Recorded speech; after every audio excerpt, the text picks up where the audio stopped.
to call into our meeting is 1-414-909-6620.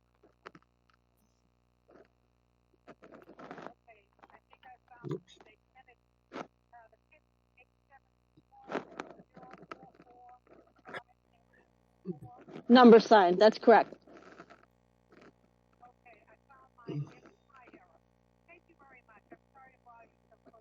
Oh, not at all. Thanks. Well, without Reggie, who is away, but I thought he was going to be with us, and Helder, we do have a quorum as we stand at the moment.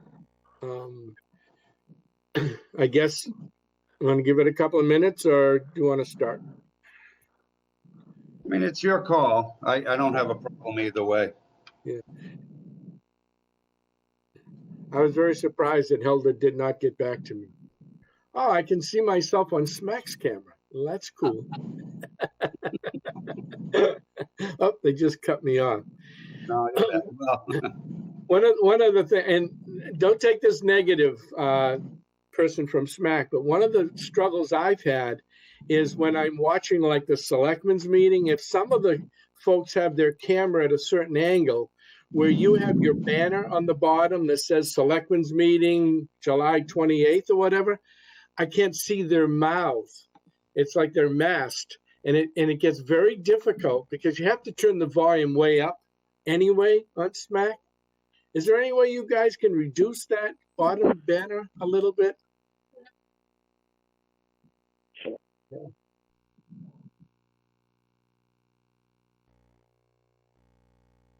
Yeah, because some people, it seems like the camera is below them. You're looking up at them. Not a criticism, just an observation and a question. I think that's how they're doing it, though. The individual person. Mm. I just texted Helder and Reggie. Okay. And Cynthia Walsh is joining us tonight. Miss Okay. Walsh.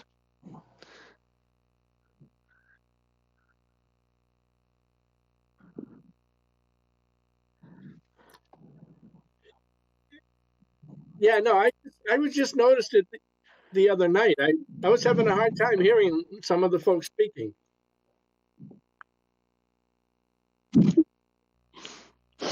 Really? Oh, that's too bad.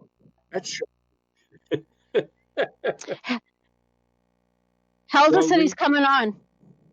we know it's not anyone from the SRA. No one in the SRA is camera shy. Oh. Maybe we should be a little bit more camera shy occasionally, but that's okay. Where's the fun in that? Yeah, I hear you. Oh goodness! I still. Helder said he's on. I still don't think I'm back from vacation.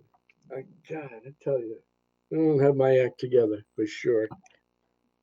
I got 4 days of work, and I'm out of here. Okay.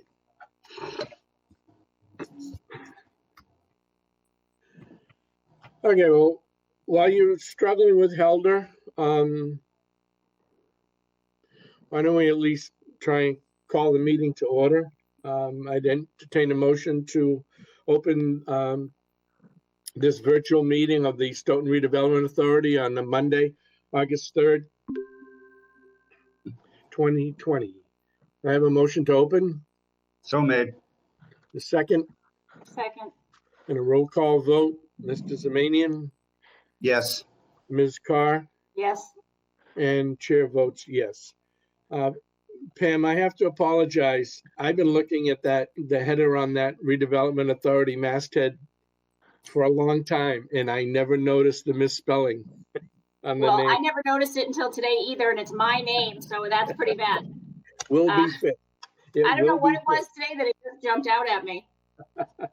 So. Okay. I do want to advise anyone that is interested in joining the meeting that our agenda does include the internet access and the telephone number to call. The quickest way probably to get that information, if you don't have it, would be to email our administrative assistant, Donna.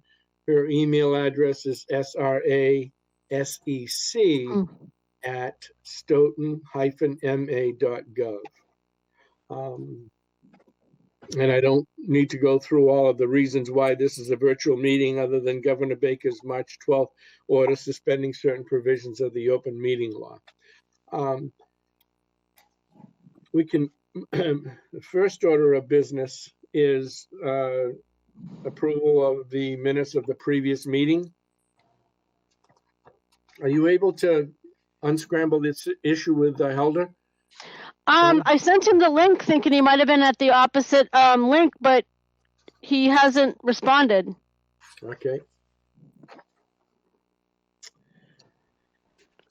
I mean, I looking at the minutes, I read them ahead and I saw no issues with them. I don't know if anybody caught, Pam, if you caught any grammatical issues, but. The only thing I noticed on page 2, Scott Hersey's last name is spelled wrong. It should be 2 E's at the end, not an EY. Yeah, that's a good point. Other than that, it was fine. Okay. I mentioned, oops, what did I do? Just kicked myself off? No, you're there fine for with us. Yeah, but I'm looking at a Motion. blank. I'm looking at a blank screen. Sorry. Oh, we see you. Can I still do a motion to approve the minutes? Yes, What was the date? July, I don't have it in front of me. July July 7th. 2020. Do I have a second? I will second Pam's motion to approve the minutes with the amendment of Scott's name being properly And- spelled. And do a roll call vote. Mr. Zemanian, Yes. Ms. Carr, Yes. and the chair votes aye, unanimous. I'm trying to get back in where I can see. I'm glad you can still hear me. If you go to the very bottom, there's, you know, where you mute yourself, there's also a camera. But yeah, then we can see you though. So you can't see you. I don't know. I just want to be able to see other people. Okay. Now I'm back. Oh,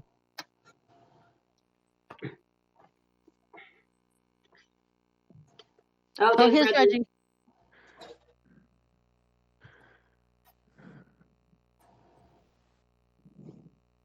He's frozen.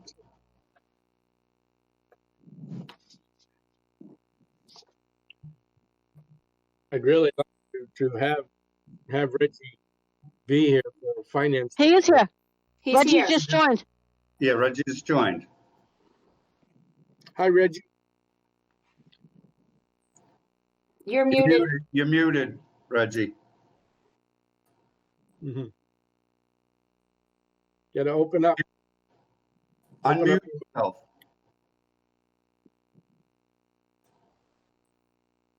We need a sign. We can see you, but we can't hear you. You're muted.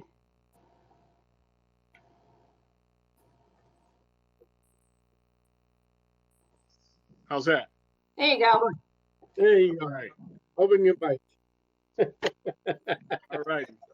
Now, what I was trying to say, and you didn't hear me, is that Helger and I, we were on the wrong link. We were on the executive session looking for you guys. Let me see if I can get. Let me see if I can get him to get on this link.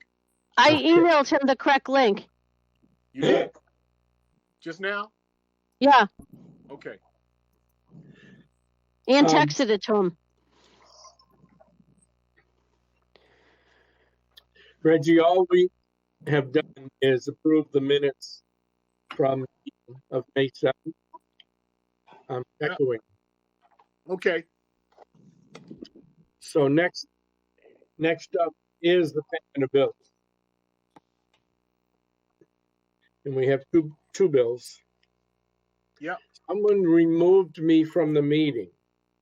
What is going on? You're still there. Wow, this is weird.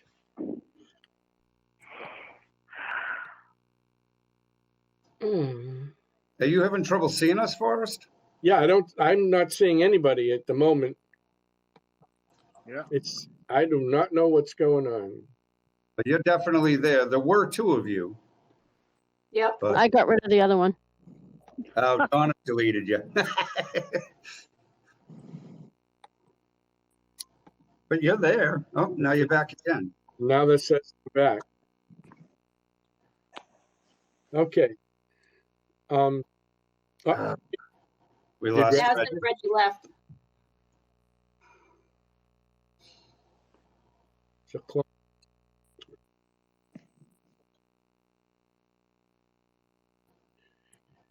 Anytime anybody wants to go to Zoom, let me know. God. Says your mic is off, but you can hear me, right? We can hear you, yeah. And there's two of you on the There's screen. two of you. One has a mic off and one doesn't.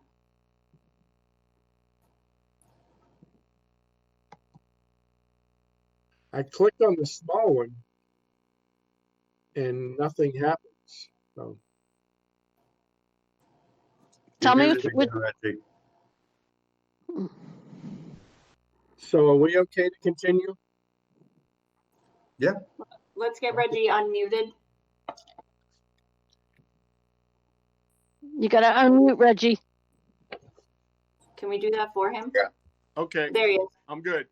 Okay. Did you find Helder? I'm talking to him now. He's on the other link. I told him that Give me a minute. I will try. Okay. All right.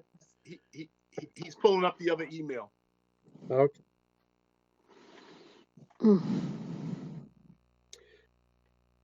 Under payment of bills, we have two bills.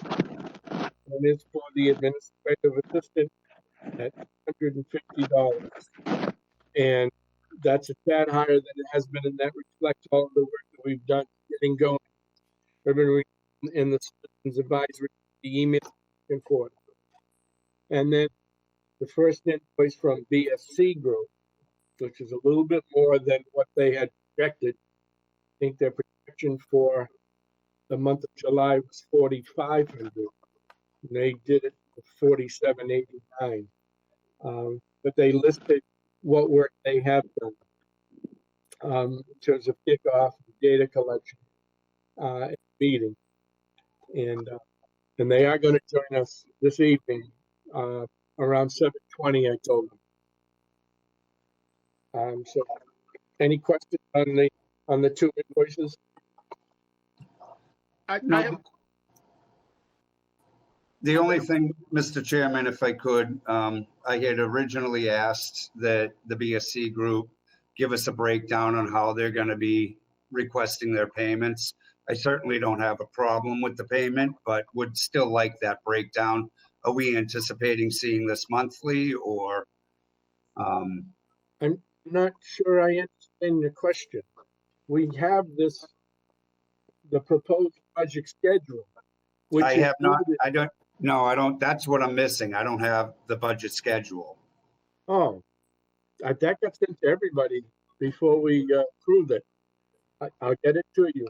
Okay. Yeah, if you'd be kind enough. As I say, I don't have an issue with it. I just, would like Okay. that schedule. Maybe I missed Donna, it. if you can send it to them. If not, let me know. I will send it to you on Wednesday. Okay. But it Yeah. includes the various tasks and the estimated monthly cost. That's all I was looking for. Yeah.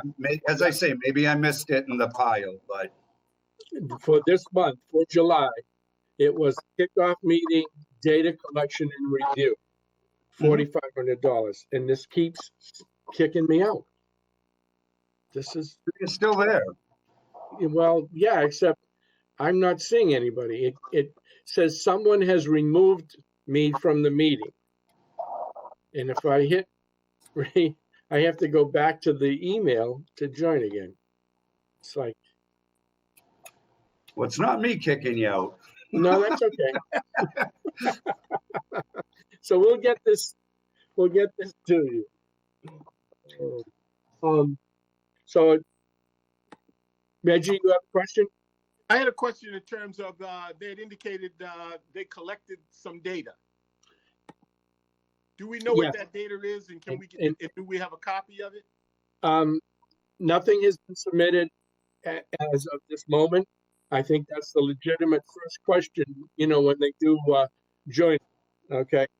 I don't think they want to, I think they can provide a list of information. Okay. I don't think you want the whole town master plan and all the old plans coming to you via email. I'm not sure that's what you're really looking for. No, I wasn't sure what it was. That's what I was, in terms of data collection, just kind of like blanketly says, they collected some data. It was going to be all of the Stoughton redevelopment documents from 2014, 2015, and 2016, the master plan, and some information I thought from town meeting, but I'm not town meeting, town engineer, but I'm not sure how far they got with that. Then the CAG meetings and all of that. So it was basically everything that had been done 2014 to 2016. I guess, can we get them to specify that so that we don't get to September and they got to go and collect some more data? So No, hang on. Yep. Donna, Jeff Fast, I just saw a post. He wants to join. Can you let him in? Because He's in. There it Jeff is. Fast, Yeah, Jeff is in. I see a J, but I don't hear it. Yes, his microphone's off. He needs to turn his mic on. You're muted. Yeah. Can you open up? There we go. Okay, thank you. Jeff, we had just gotten through to the point of payment of bills. And Reggie had asked the question in terms of the amount of data collection. Could you give us a list of what you have collected so far? Actually, Heather has that list, and since I just joined, I don't know if she's on yet. I do believe actually there was a message sent from Heather or from Jeff and Heather to Forrest that he forwarded to us yesterday. I don't know if everybody got a chance to see it. That talks about some of the collection and review of existing reports, plan data from Harriman, the town, initial parcel assessment. I can start, but Heather may be able to supplement. So we were able to get what we believe is all the information that Harriman had pulled together for their report. So their various sections of the report, I think they had 2 or 3 different volumes to their report. So we got those. We got their property evaluation sheets that they had worked on. We also had previously collected like the town zoning bylaws, the master plan. I apologize. The downtown, there was a report on downtown revitalization. Heather's on now, so she can jump in here. She's been collecting and reviewing. Heather, are you on? I am here. Yep. Okay. They're asking for all the materials we've collected and reviewed. So you may repeat a couple of things I said, but I haven't gotten all that far. Sure. We have gotten the master plan. We've gotten the downtown parking management plan, the downtown design review guidelines, the economic development master plan, streetscape policy, and all of the urban renewal plan documents, the downtown redevelopment plan, and the like from Harriman. Was all of that electronically or as PDF or paper? It is all electronic. Terrific. And Harriman provided everything at no expense. Correct. Yep. Great. Yeah, they were very cooperative, and the only thing they asked is that any of their work that is reutilized gets credited to them, which is perfectly fine and professional. Yeah, absolutely. Is that sufficient? Yes, it is sufficient. But what I'd like to be able to do is, if Heather, and maybe you did send it, if you could send that to Forrest, just so I can attach it to the invoice, so that we have, so that we're all on the same page at a later date, so we clearly understand what just as a summary list. You don't want all the documents. You just want a summary list. Sure. Okay. Yep. Sounds good. So, Forrest, if I may, for just a second. Yeah. Pam, you had mentioned there was an email sent with that list from Forrest yesterday. I haven't received that. Are you speaking of the email that came in this afternoon? No, this one says August 2nd, 2 in the afternoon. It's just the title is Forward SRA Plan. But if you go down into that, there is a message that briefly details. Okay. Yep. No, I see that. I had seen that, and thank you for that. But I was looking for a list, and that wasn't okay. Yeah, there was a lot of information that came in the last 36 hours. So. Yeah. And that's a casualty of vacation time, and I apologize in advance. I went on vacation after our last meeting, and I'm not sure I'm back yet. I mean, that happens. I'm not worried about that. I didn't have a lot of time to review it. I took a few minutes before the meeting to review it. So I had some thoughts, but I really haven't looked at it thoroughly yet. So. And there's a motion with respect to the payment of bills. Yeah. I just want to have it in front of me so I know exactly what I'm making a motion on. I would make a motion that summary of bills for a total of $5,095.33 be paid with the amendment that Reggie had requested, which was that list of documentation. I have a second to that motion. I will second. I'll do a roll call vote, unless there's any discussion. Mr. Zmanian? Yes.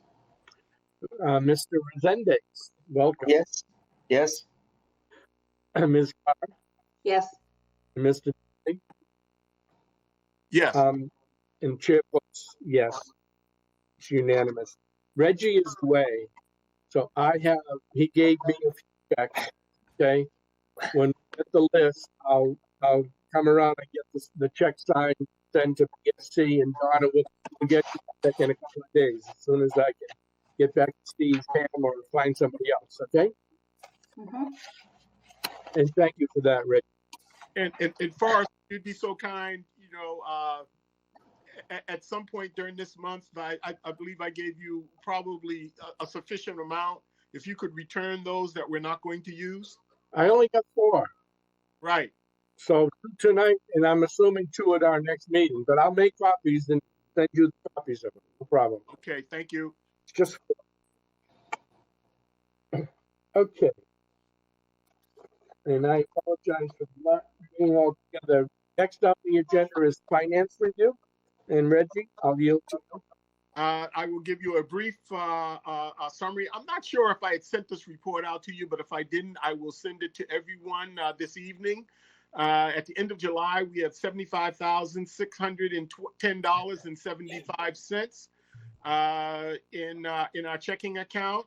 In our portfolio, we have $658,950.88. And then our real estate assets totals $4,458,300 for a total combined assets of $5,117,250.88. We are also now signed up for online banking. And when I say online banking, it really is only to be able to view our statement. We can't transfer any funds. We can't pay anybody. We can't do anything other than review the Darn. statement. So no trips to Miami, right, Reg? No trips to Miami. Nobody wants those now anyways. How do we, no, I know. How do we access that, Reg? I will send you the link, I'm sorry, and the password. I don't want it. I don't want that. You I'll can't, send it. You can erase it. can't do anything. Plausible It's so we can do deniability. it. Reggie, a quick question. The number that you gave that included the investment portfolio and the bank statement, could you read that again? 600 $658,950.88 as of the end of July. Okay, as of Friday, the end of business, it was really about closer to 668. The market had gone up the last couple of days. Yeah. Wednesday, Thursday, then dropped a bit on Friday. So we're 8 or 9,000 ahead of the number you gave. Right. I don't understand what's keeping the stock market going that well. I don't. Well, 10% unemployment, I don't know. Yeah, it was up to 599. A quick question for you. Do we have a sense of where that investment fund is in comparison to where it was pre-COVID? I mean, you don't like looking at that, but I mean, have we lost a significant amount? Are we doing okay? We're actually At doing. the end of the year amount was 610,000 change. Middle of January, it had gone up to about 617. And then it kind of flattened, and then it took a dive. And we went down 55, 60 grand. Yeah. So we're back up now to about 18,000 below where it was at its peak. So it's climbed back significantly, okay? And should be close to the 610, by the end of the year, I would think. I don't know. But so in any case, the point is we were down 10%. Now we're down like 1.5%. Right. But my question was actually directed to Reggie because Reggie has written a fiscal year budget. And I was trying to get a sense as to how he felt this would affect that budget, if at all. No, it won't affect the budget at all. When I prepared the budget, I only used I didn't use any of the monies from this portfolio. I used only the dollars in terms of income that we would be getting from the rental stream. Okay, good. It was a question. I thought that's the way you did it, but I wanted to ensure. Yeah. Yep. Thank you, Reg. Sure. Okay. There wasn't any other correspondence. Donna, did you pick up the mail today? She's mute. There was no mail today. So no correspondence included. No. Move on to the action items list. I need my magnifying glass. First 5 or 6 items are mine. On the clock inspection, I've sent that information around. I'd like to hold that back to our executive session this evening. I did send out a boundary plan this morning, and it's got options in it, and we can discuss that later with BS. I did follow up with an email that Reggie and I authored. Those that had indicated their interest in joining the Citizens Advisory Committee, and I used the request for information from them at exactly the language language that had been in the ad, Penny Saver ad back in 2014 or 15 that Pam provided for us.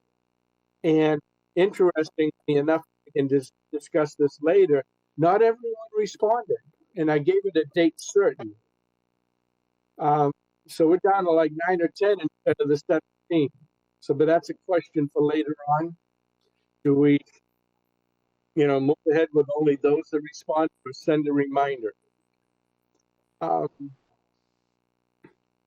The final invoice on the Liberty Mutual, I did send that around a couple of days after our last meeting.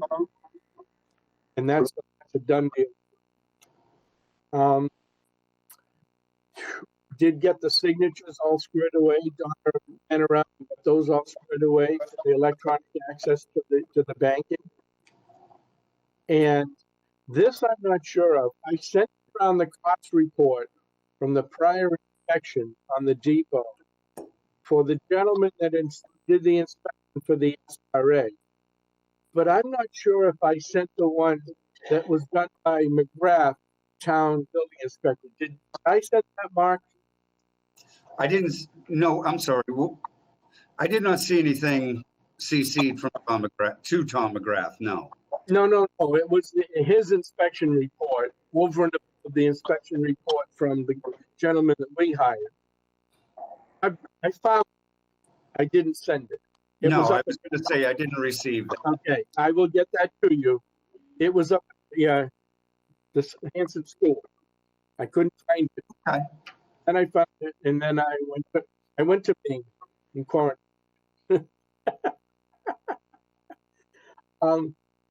So the next 3 items are Reggie. You have the list in front of you, Reg? Say that again, I'm sorry. The next 3 items on the action list are for you. Right, and I'm not looking at the action, so just name them off and I'll give you a quick report. Okay, well, the first one is the operations manual, which is pushed out to January. Right. The electronic access to the banks is done. And did get us the invoice for Al Kate. So right. I talked to Al. I talked to Al. He never. I talked to Al Cates. He indicated that he was going to send it in.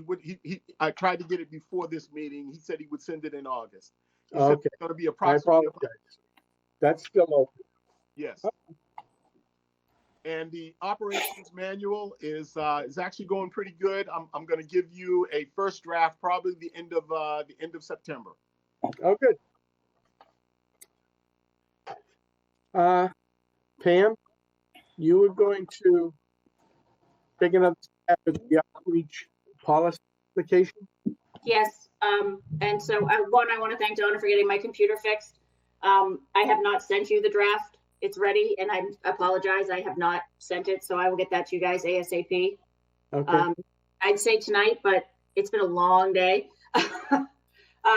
So I'll say by the end of the week, everybody will have the draft application finally. I apologize for so many delays on that. The second one was providing materials from the prior Citizens Advisory Group. So I did send out, right after our last meeting, the copy of the ad from the Penny Saver, which I know was what was used for trying to get, kind of a reconfirmation from the people that applied before. I do have all of my other emails and materials of that in a folder, but I'm not sure exactly. I don't think everybody wants me to forward every email that went through. So as I was going through them, I'm not sure how we want that organized or what information it is that you want. So I do have all the information, like how many times we met, the different things that they had us do. A lot of it was, disseminating information about public forums and things like that. So I do have all those materials that from the previous CAG, but I'm not sure exactly what, other than the ad, which I did send right away, I'm not sure what it is that that the board would want at this time. I just didn't want to send 72 emails to everybody. No, but would it be possible to, and I know you're busy, so I understand, but trying to get a sense of what the process for the Citizens Advisory Group would be, So Mhm. maybe just sort of a synopsis of the information you have, maybe Okay. how many meetings. Yeah. So we have a foundation or a framework from which Okay. to from, you know? Yeah, I can easily do that because as I was going through the emails, it was, I have agendas from the in-person meetings that we have. I have all the flyers from the public forums, when they were sent to us and when the forums were planned for. Like there was one where it's based on something we did in November. There was then a public forum on January 31st. So there are some like big gaps in between when we actually met and things like that. So I guess I could probably come up with like a basic timeline of what we did. And when we met with that, and then if there's other kind of important information that I Yeah. see in that. Right. I'm also wondering if that information could be helpful to Jeff and Heather, where, this is an advisory group to us, but definitely is a part of what you're going to be working with. So if there's anything you would like from Pam, it could be helpful. Please speak up. Yep. I think what it might be helpful for us to do, unless you've already looked at it, Pam, is to share with you what Harriman shared with us. Okay, So you're not recreating everything. And if that is a very good idea. if you can see there are gaps to fill in, or you think there are gaps, then you can do that. That's probably, Okay, yeah, we don't that need would be to great. redo things that they already did. Yeah, time is not a luxury these days. Yep. So yeah, that would be great to not have to redo any work for sure. Yeah. And then, so if they can send me that, then I can kind of go through what I have. That the information they have may fill in some gaps that I have in my information too, because it's coming from two different sources. I was on the group, but when Harriman was the ones in charge, so they have, they may have not different information, but separate information, I guess. My other thing that I have is just the update on the DRTF. I hope that everybody saw and took that the survey for the rezoning did go out. I believe it might have only been last Monday.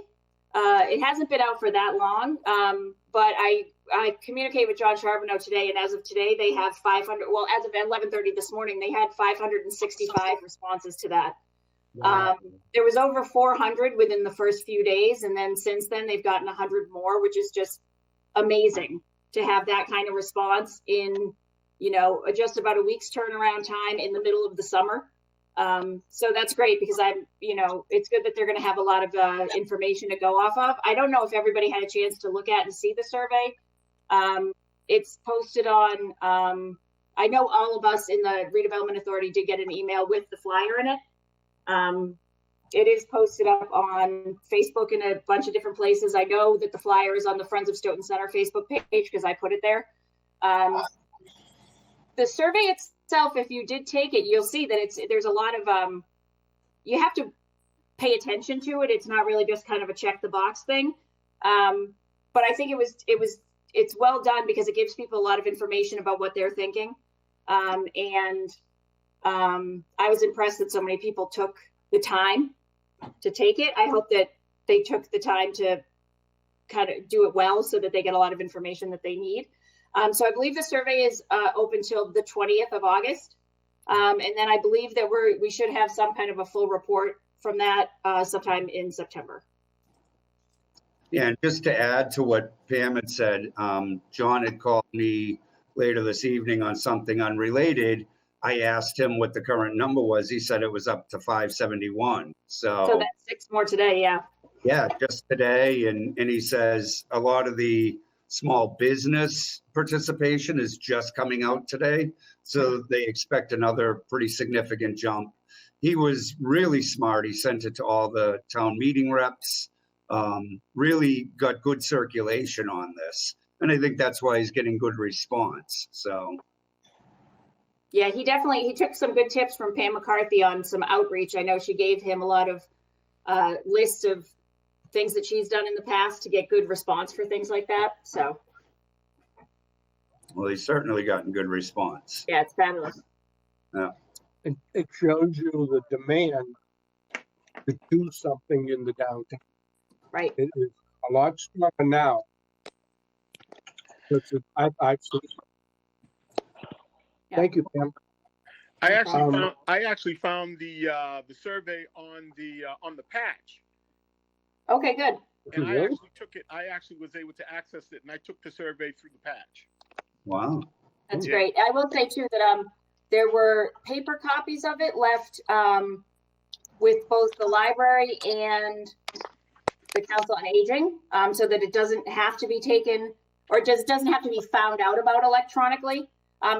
I should say there were copies of the flyer with how to take the survey or how to access the survey printed out, and the survey flyer itself actually has a QR code, which also makes it nice and easy.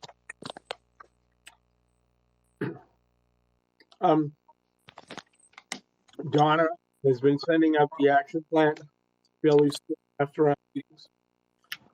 She generally has it to me in 2 days and yells at me if I don't turn it right out.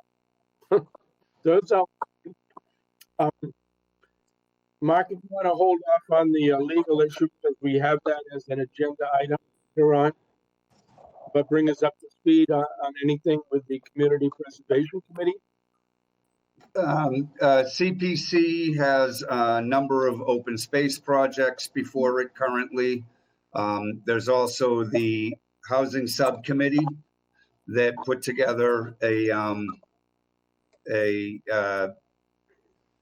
basically a grant program for those who have had financial loss, either loss of job or income due to the COVID. The lottery closed this past Wednesday, I believe it was.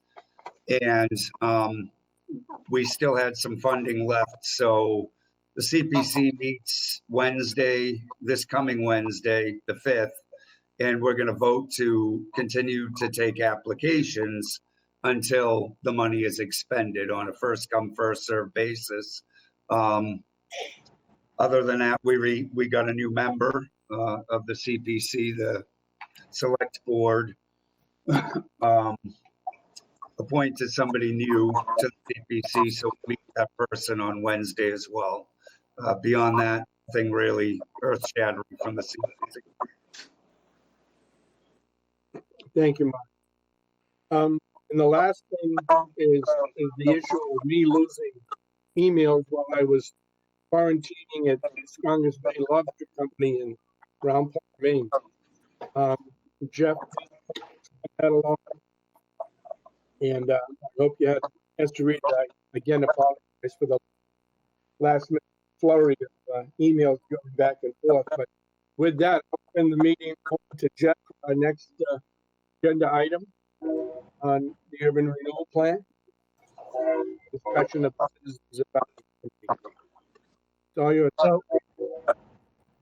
I'm going to jump in here. Unfortunately, Forrest, I think you said you were turning it over to me.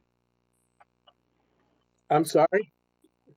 Your voice is coming in and out for me, so it sounded like you said you were turning it over to me. I am. Yes. Okay. Hopefully, everybody can hear me. Okay. Okay. So there are a few things we want to talk about tonight. One is goals and objectives and some of the action items that you had previously developed for the prior draft plan. Then we also like to talk about the boundary of our study area and also talk about future meetings. We set one with the CAG, but also talk about the planning board and board of selectmen. So first of all, there's a memo I pulled together that pulled from the prior plan the vision / objective, which came from the downtown master plan, and also goals for the downtown redevelopment plan, Stoughton downtown redevelopment plan. I can read those and then we can talk about them briefly, unless you all have that in front of you. I'm going to read it then. The vision which again came from the downtown master plan, is that the Stoughton downtown should be the municipal, social, and cultural heart of the community with a strong sense of place and belonging for residents, employees, and business owners. So one, we are very comfortable with that. We see no problem with that. Two, consistent with the downtown master plan. Three, when this plan goes to the planning board and then to the state, they're going to want to see, both of those bodies are going to want to see that this urban redevelopment plan, this downtown redevelopment plan, is consistent with other planning projects within the community. And four, I think, I may be quoting you incorrectly, Forrest, but I think you mentioned to me at one point that this same vision is being applied to the current zoning study that's underway. That was my understanding. So there's a lot of consistency here, and it seems to be short and to the point. And I don't know if anybody has what we're looking for is if anybody has a problem with us keeping this in the plan and building upon this as appropriate. So, I mean, if I'm looking at the memo, which is what you're talking about, James or Jeff, as a whole, it's certainly, clean. Yep. Unfortunately, I didn't have a lot of time with this. I only received it today and this afternoon.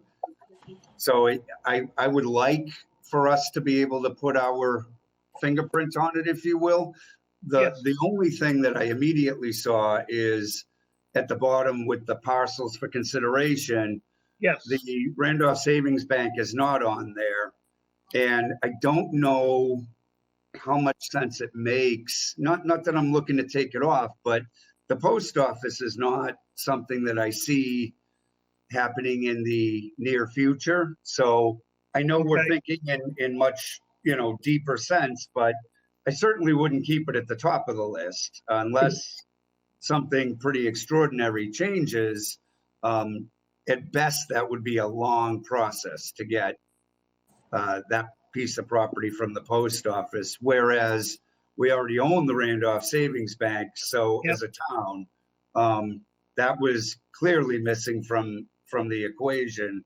And the fire station and police station are both great ideas, but again, we don't know what the future holds for those two properties right now. One thing I liked was the municipal parking lot. I don't know how much or what we could do there, but that was enticing to me. At this point, if we're looking at boundaries of an area, why mention what was done before as specific parcel? I mean, what we're trying to do is come up with a series of parcels within a boundary. That doesn't mean that every parcel that's within that boundary, post office being one, that are going to be addressed early on in the process. It's a longer timeline on that plan. But if it makes sense geographically to draw a square and include everything else in there, then I don't see the value of actually having this list of individual parcels. And that after a little bit more reflection on my part. Does that make a little sense to anyone?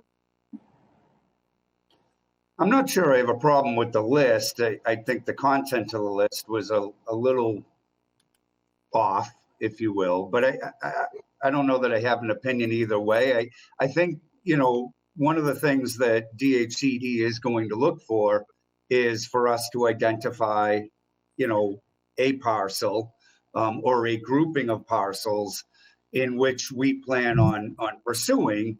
Yes. Again, none of these are properties we wouldn't consider, so don't misunderstand me.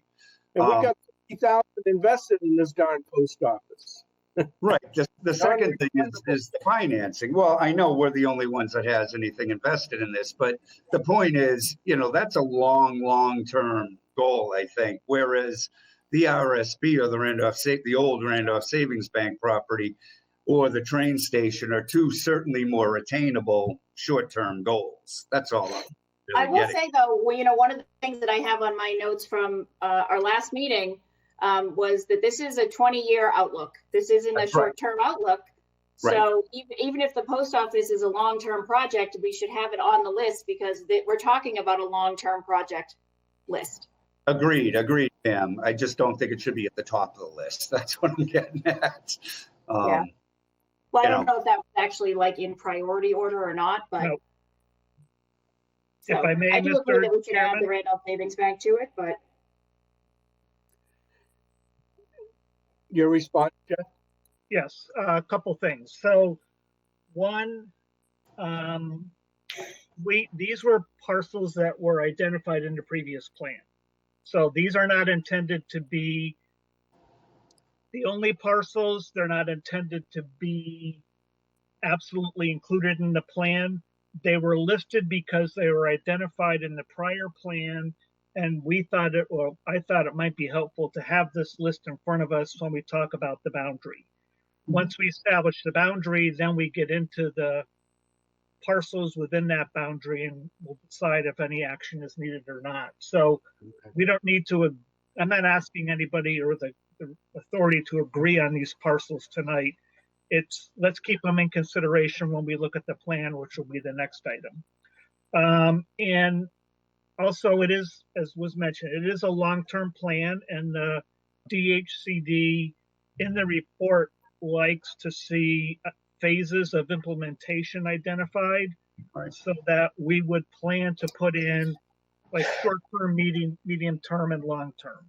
Mm-hmm. So some parcels could be identified for long-term action, knowing it might take 10 years to get to the point where a particular parcel might become available. Its current use, like a fire or police station, may be relocated elsewhere, and therefore it's an asset that the town owns, and they may want you to use that asset for economic development purposes. And certainly adding the savings bank site makes perfect sense.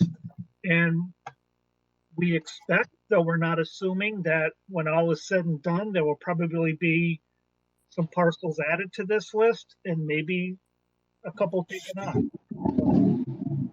It was more for a reference point to look at the map. Sorry, it wasn't expecting people to make decisions on certain things tonight, though all these comments are helpful because we will have to at one point.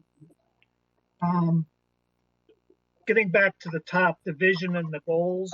I didn't read the goals, but again, they were in the prior plan. And to me, I think they're fine. I think it's a good starting point. When we go through the process, we may decide to add to this list, but I don't see any reason to rethink what's on this list at this point. But I wanted to get everybody's opinion on that, on the goals also. The goals were great. I agree with them. I mean, I guess in the long term, we could reorganize them as this goes on. But yeah. I think they pretty much hit where we, what we're looking for. I don't know what the other members think, but my review is, yeah, the goals are right. Yeah, I think the build capacity is the one that is probably the most open-ended. And in reality, until you have, or at least maybe you get to the point where you're substantially complete with this phase of the work, you don't need to start building capacity until you're in implementation. Mm-hmm. I don't know if it's worth lowering it down or just maybe tweaking the words a little bit. I'll think about that a little more, but that isn't something that's necessary between now and September, October, November. Okay. Right. But it's thought for 2021 if we're going to be doing it. Does that make sense to folks? Okay. I'll think about some words, tweaking that. I was okay with the goals, but I wanted to go back to sort of like finalize the boundary area. Yep. Because I think that is really important, to understand where the boundaries lie, and then within those boundaries, what potential projects or opportunities might exist. But without the boundaries, that's very difficult to do. Yep. As I looked at, the previous boundaries and the amended boundaries, and my only concern was, and what I liked was going all the way to Lincoln Street, which is to include that, I guess I call it the Stoughton Mall, but the little Price Right Center there. I wanted to make sure that was included because there was potential opportunity there.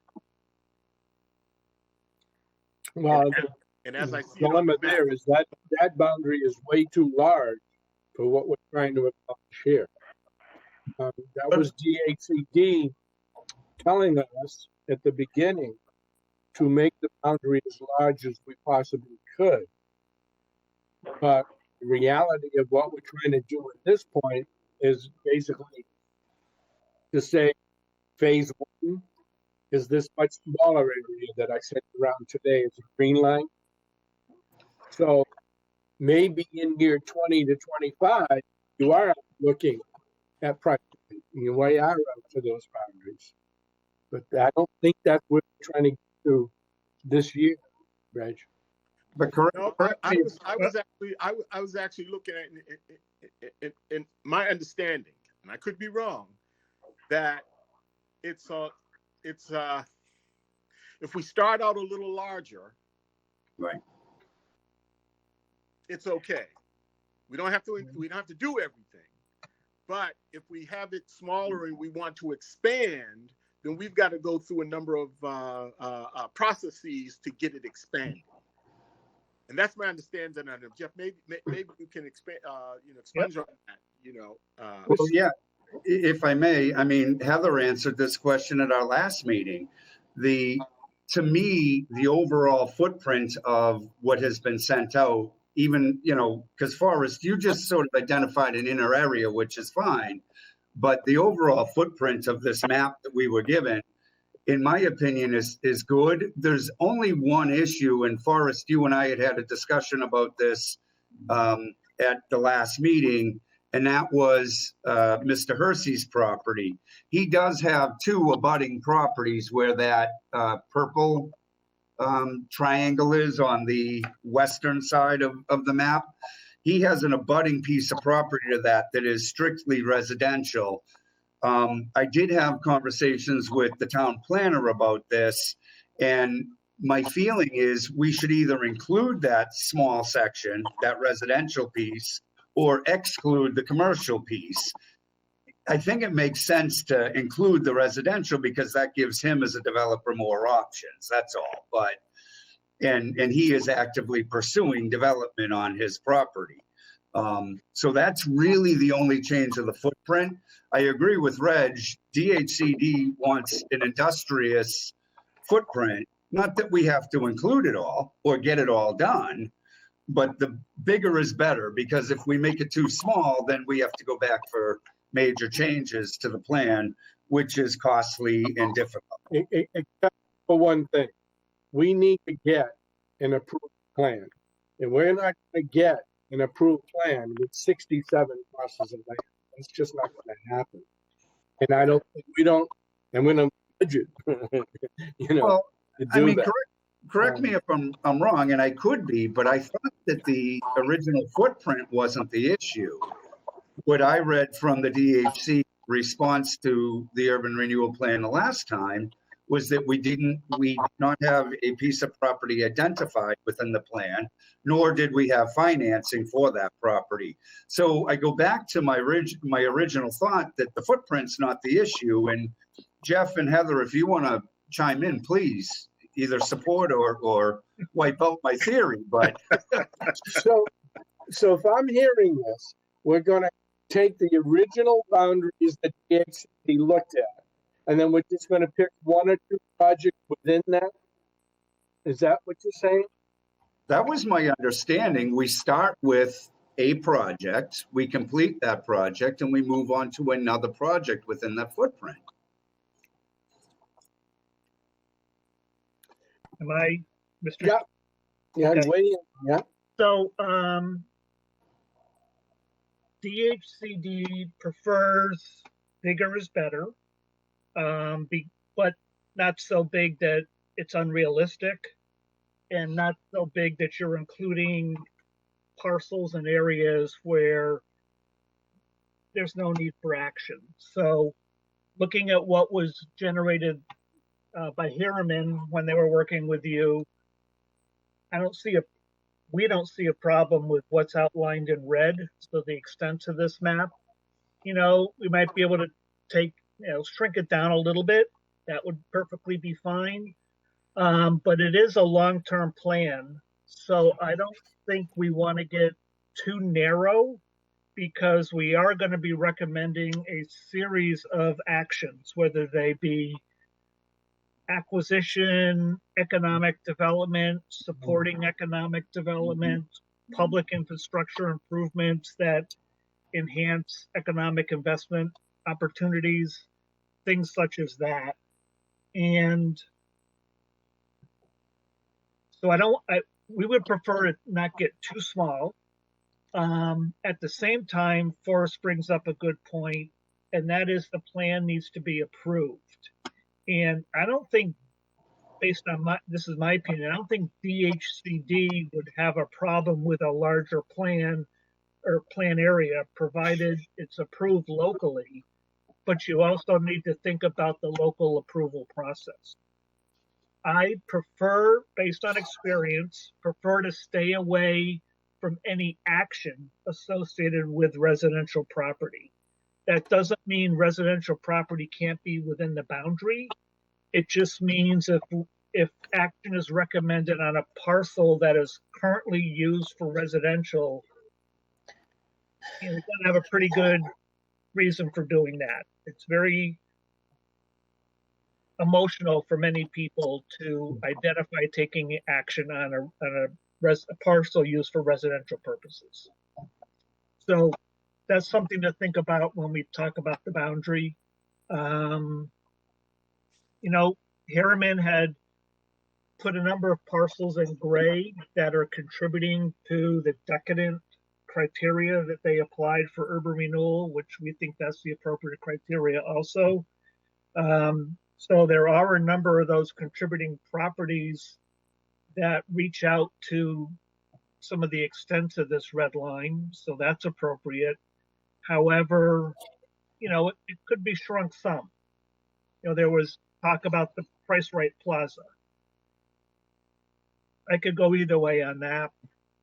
To the south, you've got those parcels now that are used for storage and landscape materials and trucking, etc., that may become South Coast Rail.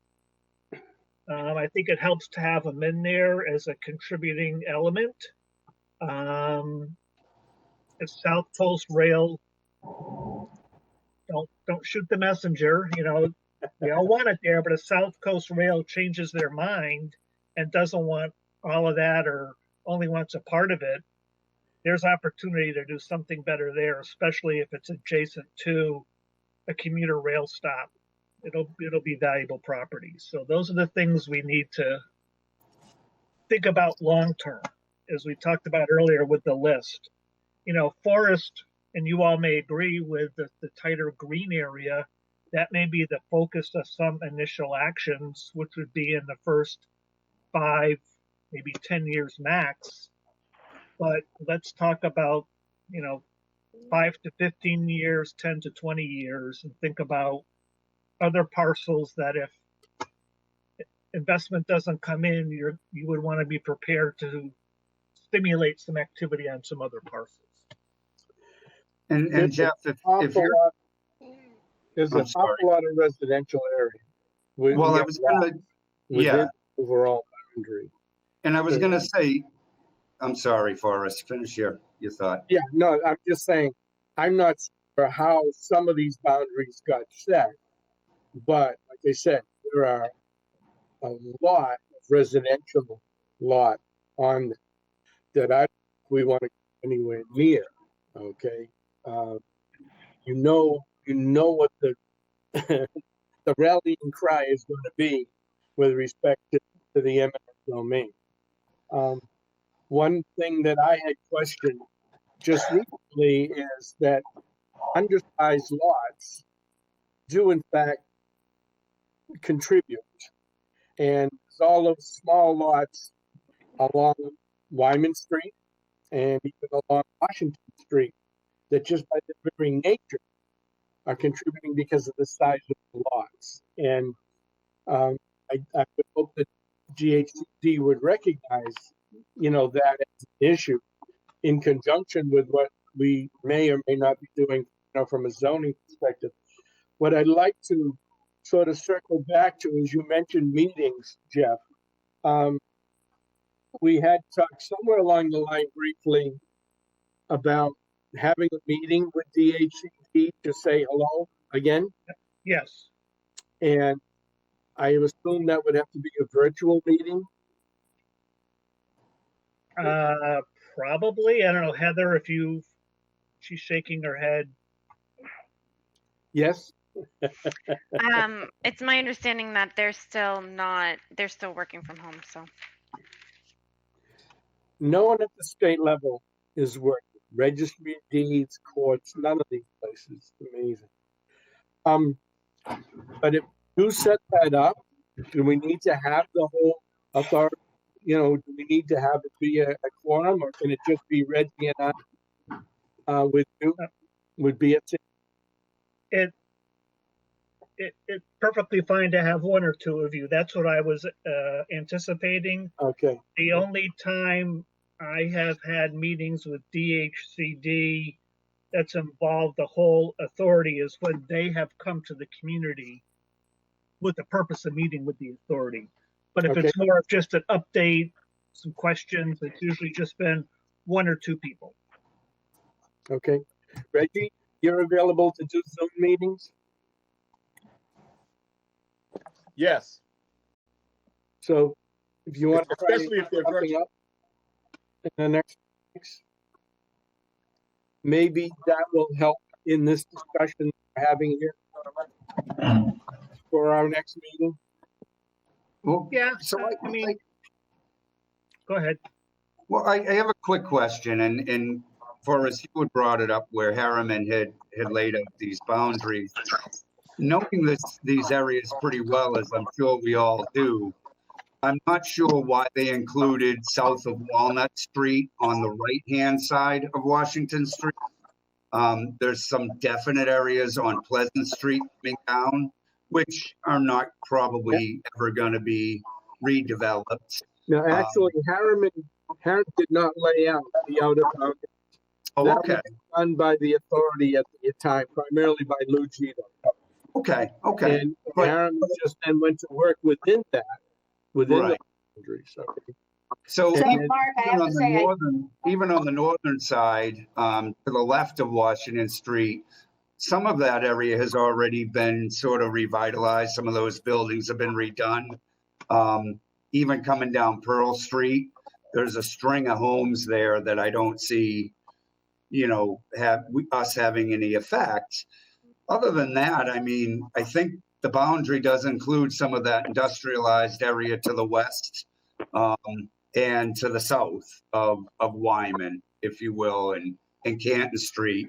So those aren't unreasonable areas to include. I just think, could we tweak it? Sure. Is it going to be helpful though, Jeff and Heather? I don't know. Yeah. I would say, go ahead. Sorry, Dan. I just wanted to say that it was interesting when Mark was saying that. I've been down here like sketching little boundaries, and a lot of the stuff that he was talking about, like cutting out, are places that I had just cut out of there where just knowing the area, there are places where the boundary goes out. So Pleasant Street, for example, there's places where it goes out further onto Pleasant Street where for a fact that's all residential past a certain point. So why even have that? And it looks obviously like you can cut kind of in between lots. So I think there are different places where we don't need to, I think I agree with the bigger is better, but enormous might be too much. I think there's Well, a middle but I ground between forest green area and the original boundaries. I'm just having a hard time with DHCD bought those boundaries. Okay. So the way I look at it is I wouldn't touch them in terms of what we're doing right now. I would just come up with a project area within those outer boundaries. I wouldn't. Okay, then I was under the understanding that you were looking to shrink the boundaries more. You're not looking to touch the outside boundary at all? That's correct. What I put on the plan today is a green line, right? That would be phase 1 within the overall plan. Not changing the outer boundaries at all. Not touching. Okay, got it. Okay. DHCD already looked at them, basically indicated that seems sufficient, and that I'm looking at this as phase 1. Yeah, I think there's that could be expanded a little bit, but.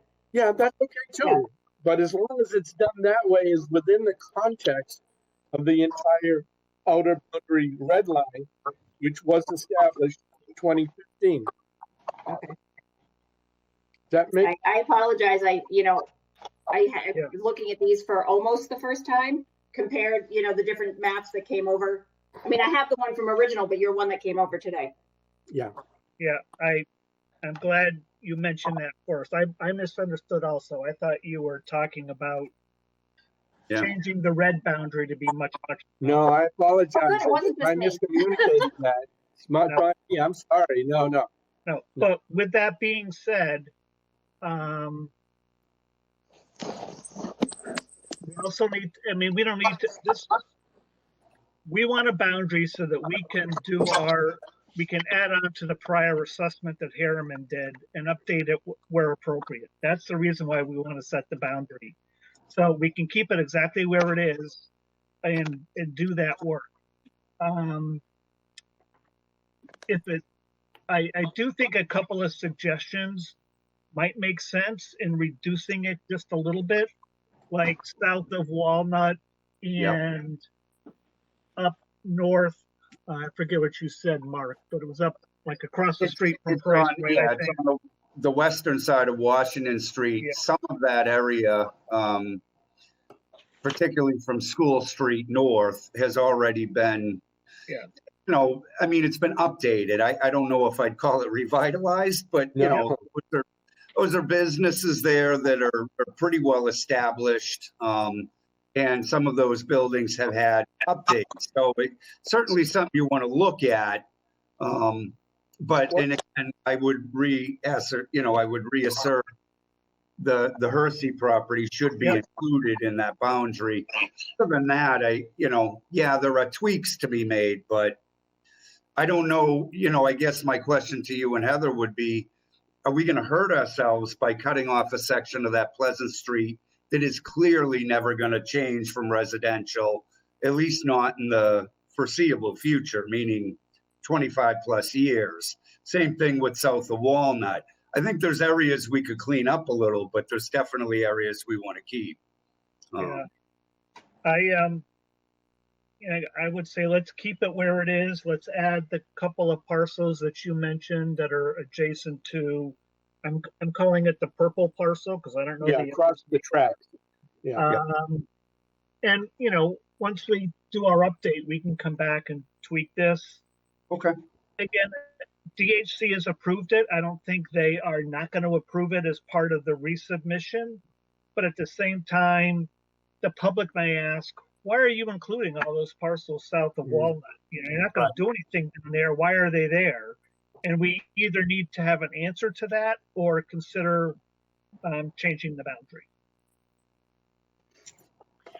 So my thought was to trim out those little details that aren't necessary. I know, Pam, you were doing the same thing on your map. I don't think it's a huge change. Mark them up, Mark. I'll mark them. Yeah, I'll have to do it on paper and take a picture or something. Yeah, but please. Yeah. No problem. The floor is open on that. Just mark it up and send it around. But, Jeff, what you're looking, and correct me if I'm wrong, you want a basis to start from. You want to say, this is the footprint plus that additional lot or two on the western side. And Yep. you need that to get going. So at least from my standpoint, trimming small sections of this up shouldn't impede you from getting Right. your work done. So Correct. And it was fine. more, are we going to take out a big chunk, a big area, or do you want to add a big area? We're talking about tweaking.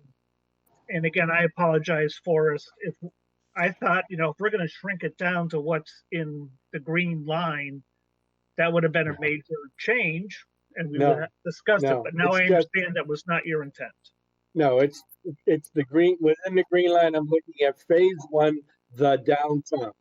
Yep. Whatever you consider to seriously be the downtown. Yep. That's not further out Pleasant Street. That's not Price Road. Okay. I think we're good on that. If I can move to the next item. Before you, if I may, just Sure. briefly, and I apologize. No problem. If you look at the eastern side of the map where you have the green triangle of green space, Yeah. there's a series of buildings there that were sort of rooming house buildings. I don't know if it makes sense to include those or not, but being the professional, you might have a better sense of that. I know there was a recent fire in one of them. I don't know if they're remodeling that or not, but just something to look at, I guess. Yep. Thank you.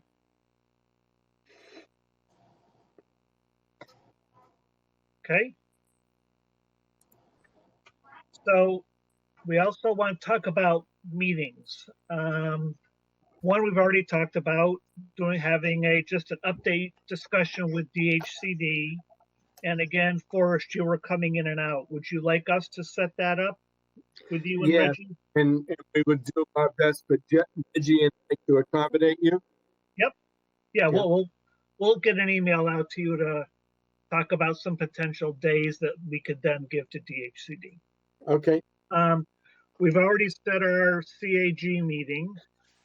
And we can come back to that because you need to decide what the CAG is going to be, who's going to be invited to that meeting. We also have, as part of our scope, a kind of a meeting with the planning board and board of selectmen. And we can go in September and reintroduce them to what's going on and what to expect, or we can wait till October and do the same thing, but start talking about, I'll call them actions that are being considered. And actions could be as simple as priority areas, focus areas, public realm improvements. We all know that any acquisition is going to be the type of action that's going to get the most questions. And it might be too early to bring those up, but it could be, here's what we're thinking, here's the focus area, and open it up for any input from those bodies before we go back in with more specific actions. So it's your pleasure, whichever. I think we can make it work either way, and it's not going to affect our schedule either way. It's what your authority is comfortable with.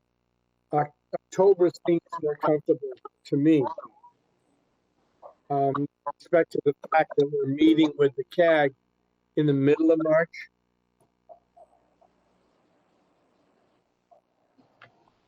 In the middle of, I'm sorry, when?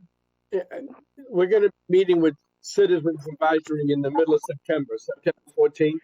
So to me, it would make more sense to have time to absorb and digest what came out of that meeting.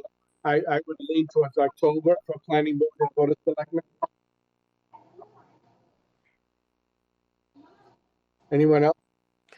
I just wanted to say one thing. I don't know if anybody else knows this, but I have found this extremely helpful since I have been having problems with audio cutting in and out, and I know Jeff said the same thing. Down where you unmute yourself, there's a thing called captions. So I turned on the CC captions. So even when Forrest's mic cuts out, there's a typed version so I can actually somehow more understand what he's saying. It's been very, very helpful. So I don't know if anybody else has seen that, but because I've been having a lot of audio problems with people cutting out tonight. The other thing is the Thank phone you. caller at home has to press *6 to mute themselves. We can mute them, Donna. They're muted. Okay. Getting back to that meeting with the Board of Selectmen, I think I agree, Forrest, that we should probably have it after the Citizen Advisory Group. But I don't want to go too far into October.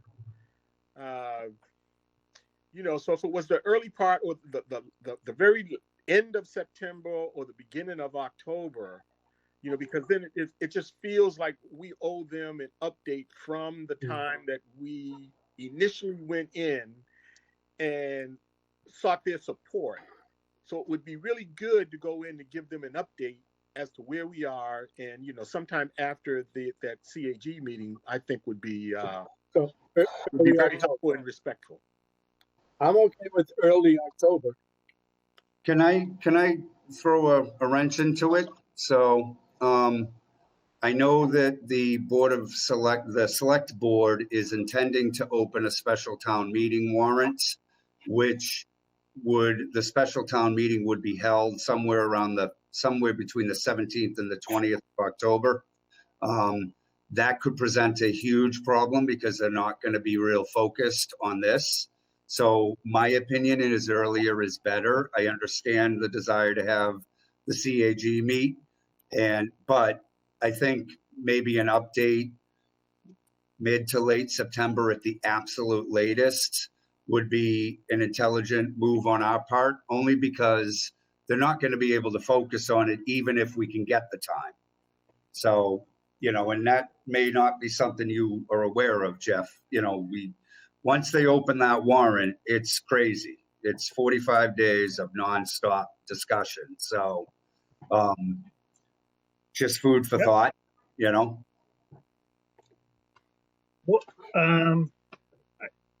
What are the normal meeting schedule for the select board and the planning board? Does anybody know? Tuesdays for select board and Thursday for planning board. I think planning board is second and fourth Tuesday. Selectmen's been every Tuesday lately. I think planning is first and third Thursday. I think. Don't hold me to that, but I know they're meeting on the 20th of August, so I'm kind of backtracking into that a little bit. The 20th is the third, so that would mean the 6th is the first. The Board of Selectmen have been a little irregular. Sometimes they meet every week. Sometimes they meet every other. I know they're meeting this week, but I believe this is their regular scheduled meeting week. So they're the first and third as well, if my memory serves me correctly. Tuesday. Yes, Tuesday. Thank you. And is there any issue with meeting with the planning board before the select board? No. I don't. No. Because we could, if you're right, Mark, the third Thursday in September is the 17th. Yep. Or we could do the first Thursday in October, either one. But then we could meet with the planning board the following week of the 21st of September. So I guess it'll be the 22nd if they're meeting that day. Right. Or the 29th, it'll still be in September. Yep. I just don't want you to get into a position where you're really unable to get their attention on it and, it gets slipped under the rug by accident. Well, if that's the case, then go to November. Because 45 days is September 1st. I know. And my concern is I would like us to have as close to an agreement as possible on what the boundary is of the immediate phase we're looking at. Without that, I don't think we're really going to be giving them enough the amount of information we should be giving them. If that's everybody's desire, then I would agree. Well, I would say we need to wait till November.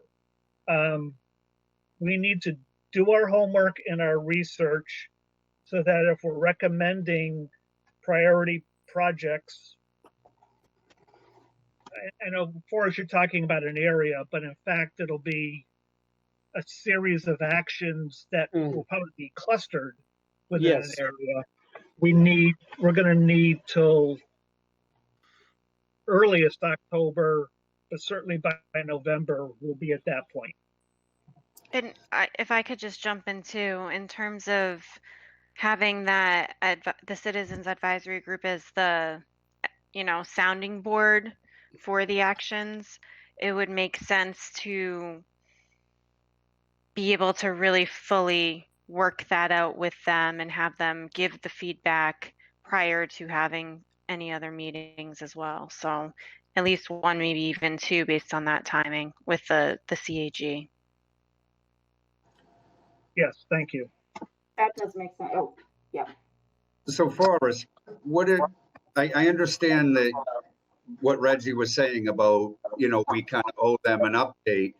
Would it make sense for the Redevelopment Authority to send a brief overview of where we're at and say, we want to meet? Well, I hear what Reggie's saying though, and I know why he's saying it, because when we present it to the select board and the planning board, we promised them that we would give them regular updates. So right. I think that's where, and correct me if I'm wrong, Reg, but I think that's where you're coming from. Well, the reason that's exactly is because it was only a few hours ago where I said, I don't want to be writing any more memos to the I know, I understand that, but if it is a request to update them immediately after the special fall town meeting, so that the schedule is sort of on them, I'd be okay with that. Would that be all right? I have no issue with that. Okay. I want them to hear from us, and I want them to know that we're in the process of moving forward. I is going to stop the silly season on our meeting. I just don't want to get to the point where we're making recommendations to them, right? And they just haven't heard from us. I can't recall when we went in, but we were received really well. Yes. When we went in. Yeah. And I think it would be disrespectful if all of a sudden we come in, and I'll give it November. If we came in November and said, okay, this is what we decided. These are our recommendations. How do you feel about that? But we also took our own schedule down to accommodate zoning, which it was my understanding members of the select board and planning board felt that was important. So some of it isn't on us, okay? Well, I think the compromise would be to send them a memo advising them that we would like to meet with them immediately after the fall town meeting. The only thing on that is that town meeting is postponed until November or December. Right. Another point maybe is to write them a short report, give them an update where we are. Okay. And including in that is that we'd like to come in and meet, but we understand that they're busy. And here's what we've done since the time that you told us to proceed. Okay. And I'd be totally in favor of that. That's exactly what I was kind of looking for. It covers both ends. It doesn't put any pressure on Jeff and Heather, but it keeps them in the loop. Right. And I think that's my greatest concern, and I think Reggie's as well. So one memo to both boards. I'm sorry? One memo to planning board and select board. Just one. You can go to them both. No, that's what I mean. Yeah. Not two separate.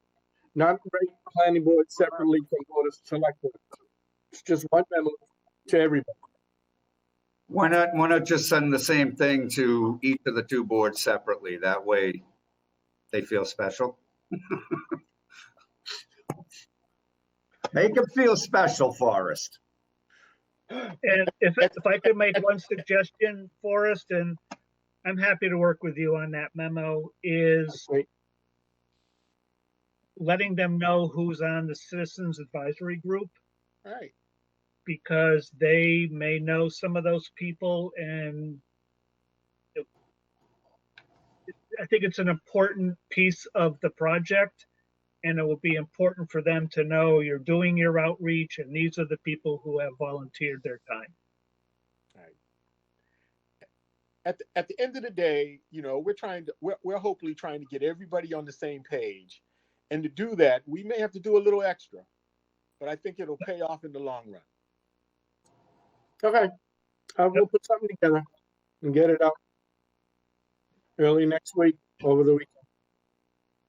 Good. So, speaking of the CAG, I know, Forrest, you brought it up earlier. There was a large group that had interest. You asked for some follow-up information, and you got it from some people. I just would like to nudge you all along to get that group in place so we can meet with whoever that group is going to be in September, you know, whoever those people are that we're comfortable, that's the group, and we're going to meet with them in September. We had 18 people indicate initially they want to join. Reggie and I put this memo together and sent it out to all 18. And with a date certain response by 24th of July. So they had a full 2 weeks that it was out there. And we got 10 responses back. There are some people on here who I know they were very interested initially, so I'm not sure, you know, what or why it fell through the cracks for them or what, I don't know. But I think I would be reluctant to just go ahead with the 10 that we did get a response from. I am pleased that we've got some people on here who are certainly new to me, and some of them have been around for a long time. So I don't know quite how to handle it, and was just thinking the question, what do? Do we send a reminder to those that didn't respond?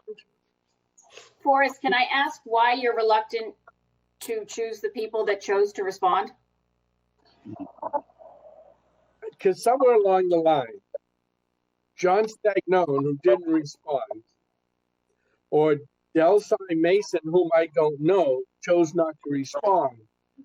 They're going to get upset or angry if they find out on September 15th that there was a Citizens Advisory Committee and they never got invited.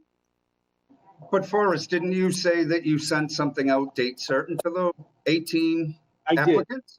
did. Yes. So if they didn't respond, does it not make sense that perhaps they're no longer interested? I doubt it. I mean, it could also be it is summer, and a lot of times Right. it's really hard to get answers from people in the summer. I mean, you know yourself, Forrest, you had things fall through the cracks. Yeah. So, you Yeah. know, the time to send a reminder would have been a week ago when it was due and we hadn't heard from the people. But if you want to send a reminder in April and at the end of the week, the committee is going to be or something. I mean, if you're feeling that I recognize. You're breaking up. I don't want to just go with people that yes, they and that's it. But we have this and we just need to keep moving. So, you know, I have no problem if you say we're very short on time. So Pam, Most of that broke up. yeah, you broke up quite a bit. I don't know if you're having some issues. I mean, I don't hear people very well either.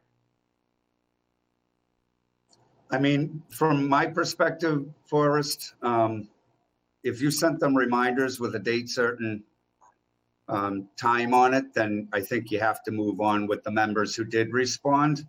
I do have something I'd like to bring up, but I want to ensure that this is the proper time.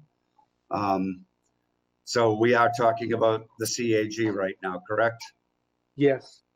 So 3 of the members have been appointed to multiple boards. And this was brought to my attention as the precinct chair by one of my members who was appointed to the Zoning Board of Appeals and to a committee during our organizational. He cited the charter as that not being allowed. I have been in touch with the town clerk, the town moderator, and the question has been posed to council. The point I'm making is that according to the charter, you can only be appointed to one committee. You can be elected twice, but only appointed once. Now, I don't want to stick on that right now because I have not received an opinion from town council that we're waiting on. But I have concerns about 3 of the members. If I can, Rick Hill is on the high school building committee, the Public Safety Planning and Construction Committee, and the Board of Selectmen, Board of Assessors, I'm sorry. And then if we appoint him to this, I don't know if that fits properly with the charter is what I'm getting at. No, we're an ad hoc, the CAG is an ad hoc committee appointed by the Redevelopment Authority, which is not a part of the town government from that perspective. Okay. And I would go that route as far as trying to rule someone out. If they can show up, they can show up. So, you know, Pam and I had this discussion, I think at our last meeting, correct me if I'm wrong, but she convinced me that if a community member is interested in participating in something like this, they absolutely should. Yeah. And I took what she said seriously, right? But you're talking about 1, 2, 3, 4 committees that one of the gentlemen would be on, and 3 on another. Does that make sense? He never should have been appointed to all of those. That's how I understand the charter. Okay. But he has been, and you know, I guess what I'm getting at is I would rather have people, and there's a great many of those people on this list that aren't appointed to anything else. And I think Pam made a great point that we should be inviting to those people. I'm a little concerned about having repeats like this. It's also putting a lot of weight on one person. I don't believe that we are in a position to reject someone for what might be a charter violation that has nothing to do with us. I will say too, just having been on the other citizens advisory group, the time commitment for our group is actually not that great. I would think too that having people that have experience with dealing in government and municipal the way things work could be a help, as well as we have people who have never been involved in anything. But as Forrest said, our committee is we're choosing people. It's not like an official appointed committee that is going to go on the record of the town and has anything to do with the charter. It's similar to how I serve. I can't tell you how many kids committees I serve on that are not necessarily town related. You know, this one, the Redevelopment Authority, we're kind of in a special position where we're not an entity of the town. We're separate from that, you know, so I mean, I recognize names on here. There's quite a few names that I recognize because some of the people have been involved in things, but I don't necessarily think because they're involved in other things that we shouldn't then let them join our group. I'm not suggesting we shouldn't let them join the group. I'm simply concerned about a charter situation. That's all. But if the chairman says, hey, that doesn't apply to us because we're a separate authority, I'm perfectly fine with it. I just wanted you to be aware of that. And we are awaiting legal counsel's opinion on that. The proper term is ad hoc. This is ad hoc committee, has no community standing. Yeah, no. No committee standing within what the select board is authorized. So I just wanted, and that's a good explanation. I just wanted you to be aware of the issue that is currently there. So circle back to the real question. Do we send a reminder out to those who didn't respond, or just go with the 10 that we've got? Go with the 10 we have. You gave a date certain. Go with the 10 we have. Now, did you send a Anybody else? reminder out? Yeah, you what, just did sent it? any reminder go out or just the initial email? I'm sorry, Sam, say that again. Did any reminder go out or just the initial email? Just the initial email, which was the second email to everybody, but it was that one email requesting background information. 10 out of 18 responded, and I did not send out an update or a subsequent request. Yeah. Even though I understand that there may be hurt feelings or frustration if some people didn't get it, if you don't answer, you have to answer the email. And 10 of 18 people did. That actually narrows down the amount of people that we had. And they're the only 10 that know that the meeting is on September 14th, because that was never advertised to anyone else. Right. Okay. Well, until now, or in the meetings, Until now. or last month. Fine. I don't know. We need a motion to form the Citizens Advisory Group, or can we just do it? I'd say just go ahead with what we got, so that we send the invite out for the 14th to those 10 people. I am good with that. Unless we can try and find a venue where we could meet in person. That's a whole other line. On 138. I'm just hoping that that those 8 or so people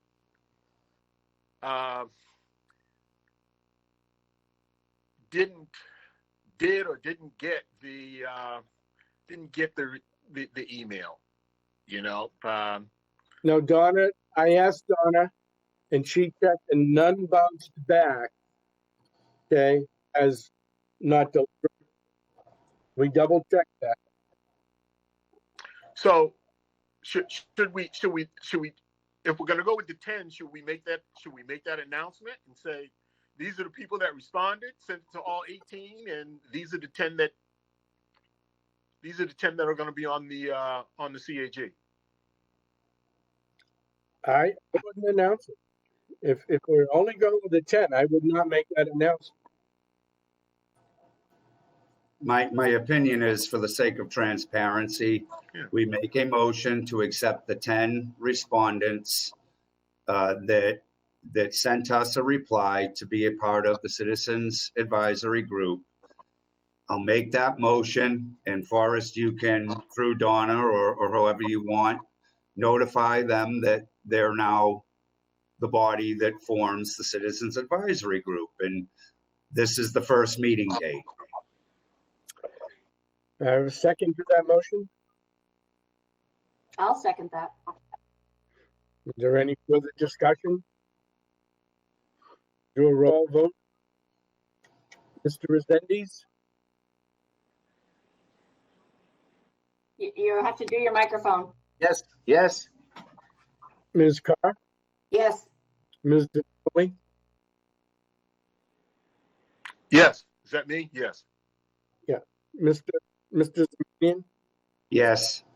Chair votes aye. Yes, unanimous. Okay, done. So those of you who wanted a smaller committee, you got it. I'm looking at Mr. Fast over here. Now tell me this, right? It's not a closed meeting though, right? No, it isn't. We'll advertise it. Right. We'll have other people that will chime in. Right. As long as and I think the most important part will be, and I guess that first meeting is really to be able to explain the role. But Jeff, you want an advisory board, or Jeff, you want to go over that? What your plans are for the first meeting? Yeah, we plan on making a presentation to the committee, introduce them to the project, what the urban renewal program is all about, and not really define, but describe the role of the committee as advisory to the Redevelopment Authority. We've done these presentations in the past. We will update it, what we've done in the past. sorry, I don't mean to make it sound like we just recycle things, but we have a presentation that's worked in the past, but obviously it needs to be customized for every project. So we will do that and get that to all of you ahead of time. We'll get it to Forrest and he can distribute it ahead of time so you can see what we plan to say and comment on it. If you want us to add something to it or clarify something or whatever, we will get that to you in August, so you will easily have 2 weeks to comment before the meeting with the CAG. Does anyone have an appetite for trying to find a venue where we could do this in person? No. I would say this first. Don't we have? Isn't there some type of an agreement with the hotel on Page Street? What is that? The Hampton Inn? The Hampton Inn. Isn't there an agreement that, as part of the community benefit, that periodically we could utilize some of their open space? Yeah, I just don't know what the size of that room is. I've never really checked that out. You are correct about that. I was thinking more about Barris's basketball court down on 138. It even cost us a little bit of money because he's got 3 basketball courts, Yeah, and we can really spread out. Yeah, no, you could spread it. You're absolutely right. Yeah, but other than something like that, we have 2 consultants, 10 members of, and if then who there's, in order to make this, if that is still, it will be, but if everything is still going the way it's going, that it's going to be find a place to do that in person.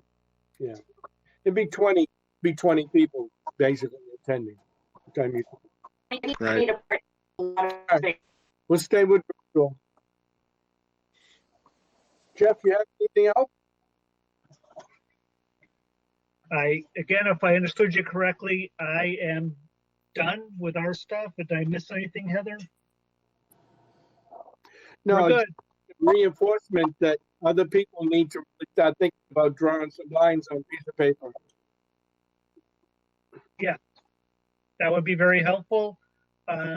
We started doing some of the parcel assessments. We started in the core, and then we want to start moving out. And we're going to just go from the middle and move out and out. What do you think, Heather?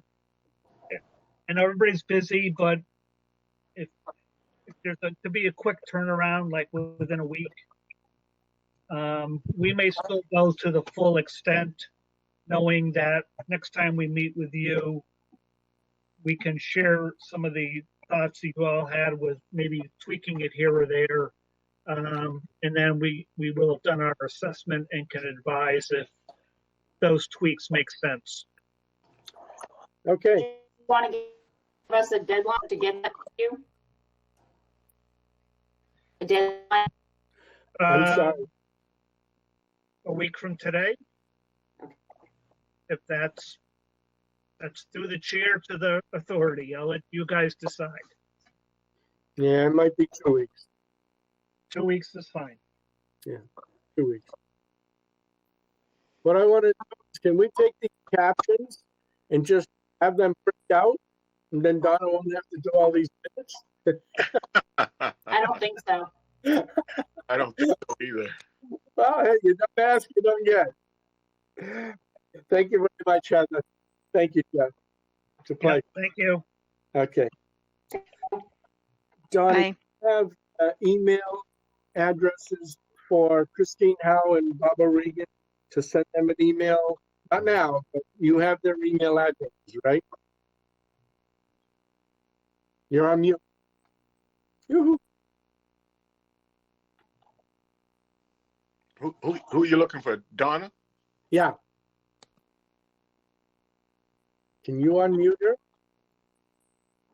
There I am. I also have Christine's phone number to text her. Okay, but she just said an email to her and Barbara Regan. Either way. Not now, but when we're done with the rest of our stuff. We got probably 15 more minutes to work. Is Bob O'Regan joining us? Yes. That was a late email today from Christine Howe. Apparently, he's the one that has the most recent up-to-date communication with the Postal Service. Christine's okay? expecting a text from me. I'm sorry? Christine is expecting a text from me. Okay. And do you have an email address for Bob O'Regan? I do. It's the Stoughton one, but Yeah, that's fine. Okay. let me know when you want me to do that. Yeah, I will. Okay, next up is the issue of retention of legal services. Mm. Mark, the floor is yours. So basically, I took the documentation that Reggie was kind enough to send me, made some minor tweaks to that and sent it out to the rest of the authority. We just need to settle on a date and then get interviews set up after the advertisement. As far as where you want to advertise, I thought we talked about that at the last meeting. Better Boston Business Journal. I remember having this conversation. We could put it on Combis. I don't know if it fits on Combis real well, but wasn't told anything different from Fran, you know, so I think we get it to her and she'll know where best to put it. Okay. We just need to finalize the draft so I can make the tweaks, you know, hopefully this week or over the weekend, and then send it out to Donna. My initial comment was we're not hiring contractors. We're hiring lawyers. Yeah. Use No, the word briefly look. closers. Yep. And realistically, we don't have a board members. We're an authority. I think it should just be the SRA. We're not a board. Yeah, I saw I mean, they're minor tweaks. I don't have an issue with anything that you made a comment on. Yeah. If nobody else has any comments, I'll make those changes, send it back out for approval, and we can have Donna place the advertisements. And on the email, you might want to use Donna's address. Use the SRA SDC. Sure. Hi, Yep. Mr. O'Regan. No problem. I'm happy to do that. Bob O'Regan has joined us. I don't know what Donna in the corner.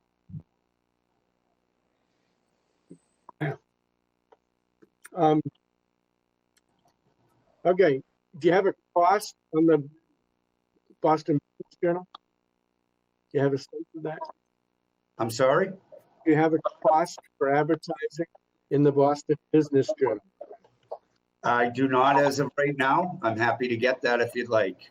Yeah, I don't want it to be, you know, $1,000, $1,500. I mean, if we can do it for a couple $100, fine. That's all. I'll see if I can make that inquiry this week. Yeah, I have no idea whatsoever on that. So. Yeah. You know, it was interesting, you know, because of the way that survey went out, you know, around the zoning. It wouldn't be a bad idea, since it was such a great response. That means that, you know, it got out to a lot of people. You know, we may want to look into how the town did that and see if we can replicate it. For the advertisement for legal services? Yeah. I mean, I'm happy to ask. I can call John and see what he did.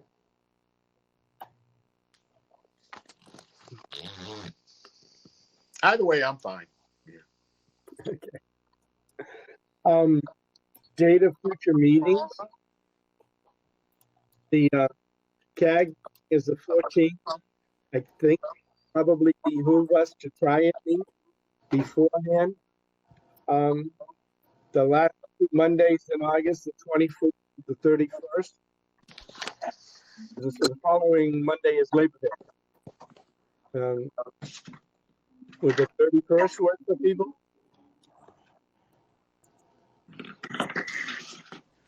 I'm gonna look at my calendar.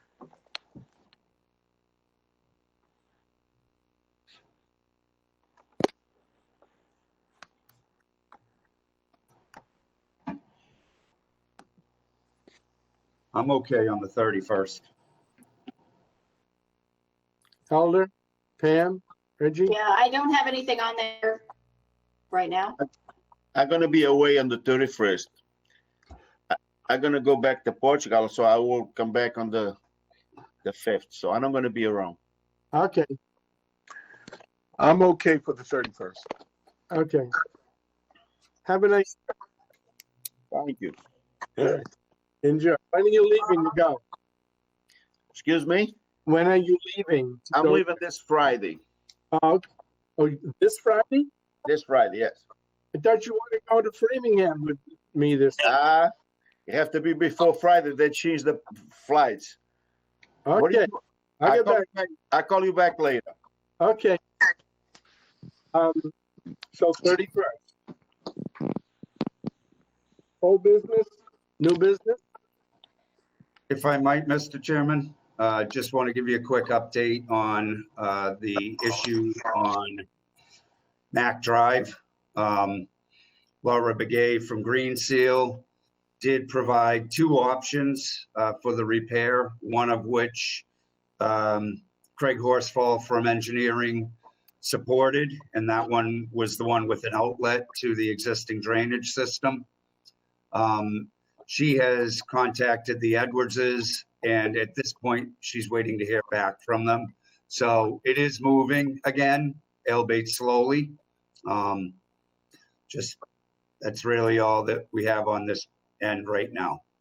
Yeah, what I hadn't responded yet is that when they take that berm out that Ed put in, I think they really should look into some vegetation on the slope, because there will be surface runoff until we get some more vegetation on there to reduce the amount of surface flow coming down.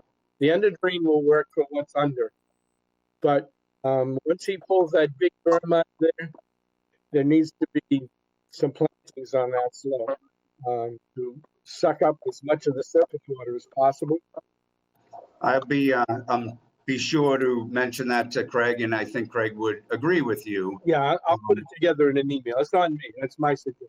So. Yeah, it's actually, we've been thinking about that, so we'll probably ask the planning board to give their opinion on what they'd like to see for plantings, and, you know, once the repair is made. But even with that berm there, Forrest, that water's coming right out, so it's clearly going underneath. Yeah. I don't think the berm's doing much, is my point. Well, it's really a lot of shrubbery that you need to do. The shrubs will do it, whether it's high bush, blueberries, or whatever. They will suck up. Yep. And keep that soil dry. Yeah, junipers, arborvitaes, that sort of thing. Yeah. Anybody else? Okay. I just got a question, Mark, does it look like this is going to be resolved at any time within the next 6 months or so before winter and the ice comes in on us? Well, I'm glad you brought that up, Reggie. I have some deep concern at this point as to whether or not it will be. I really don't want to go into another winter with this as a problem. I think at this point, we're waiting on a response from the Edwardses, and I've been pushing pretty hard every 3 or 4 days. Good old Craig gets another phone call from me saying, "Hey, where are we at?" I am hopeful I will have it resolved by then, but at this point, who knows? I mean, we're into August, so. Yeah, but it's only a 2 to 3 week project. It's not a massive undertaking. So it's just a slow process getting there. Yeah, so it's a slow process getting there for us. That's all. Yeah, but once the work starts, it's a couple of 2 weeks. And let me, before you do, Reg, let me just say that I have made it quite clear that the SRA does not want to go into a winter with this still as a problem existing. So I'll continue to reiterate that, but I think you and Forrest are doing a great job, because I think that at the end of the day, we're still a volunteer group. Yeah. Under normal circumstances, somebody would be getting paid to monitor and bring this to a resolution. So I commend both of you for, taking the time, because this is extra duty. And at some point, maybe not now, but maybe in the next budget cycle, we may want to allocate some dollars to, look at, consultants to come on board to help with these types of problems. Reggie, there aren't any consultants out there that know more than what we know. Trust me. Okay. Yeah. Well, Trust me on that. I'm going to trust this is that 5-10 years down the road, that expertise may not be on the board. Right. Hey, And we can't continue to rely upon, their consultant sent in a plan that I rejected and the town engineering department rejected in a real, okay. We don't outside consultants, trust me, other than renewal plans. Yeah. Okay, I like Hey, to, God bless, because neither one of you can rely upon me to go out there and take a look at that berm or the water or whatever. Helder came out with us. Helder came out. Yeah, I'll Helder did listen come out. too, I'd like us to consider moving into executive session to consider the district change lease of value of real property, namely the 45 Wyman Street Railroad Depot and 31 Porter Street Post Office, with the understanding that we're supporting the select board, and to do that in a public meeting will be detrimental to our ability to act effectively. We would adjourn from the executive session. We would not come back into an open session. And as you all know, we have to leave this meeting and go to the special invitation for the executive session. So I would entertain a motion to move into executive session. Mr. Chairman, before we do, a quick question. I thought we were talking about the clock situation at the train depot in open session. Is there something that's changed, or? No, I said I would like to do it in the executive session. For what reason, though, I guess what I'm getting at. Well, because there's activity going on down there that we don't know about, okay? If you look at the selectmen's agenda for tomorrow night, there's 2 issues with respect to the depot. Okay, I understand that perfectly. It's the clock repair that I don't, it's a transparency thing. We've already spoken about this in public session, so for an open session. I just don't know why we're talking specifically about the clock repair in executive session now.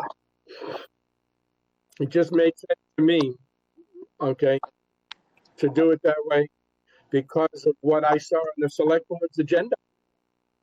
There's something on there about outdoor dining and alcohol consumption. There's something I'm getting licensed from the MBTA to go to work. No. It isn't the train station I'm concerned about. Well, it's the way I see it is germane to all of that. Okay. Well, I mean, I think we have a responsibility to continue the discussion in open session about the clock repair. That's all I'm saying. Not saying we have to do it tonight. I'm just saying, Fine. I'll have it on. We'll keep it on the action items list for next meeting. Okay, thank you. Okay, no problem. Do I have a motion to move into executive session? So made. And I have a second. Second. Roll call vote. Mr. Zanian, Yes. Mr. Knight, Yes. Ms. Carr, Yes. Mr. Rezendes, Yes. and chair votes aye. Donna, did you send a text to Selectman Howe? Select Person Howe? Okay, so see you on the other side. Okay, Yep. both of them are already there. Oh my God, how does that work?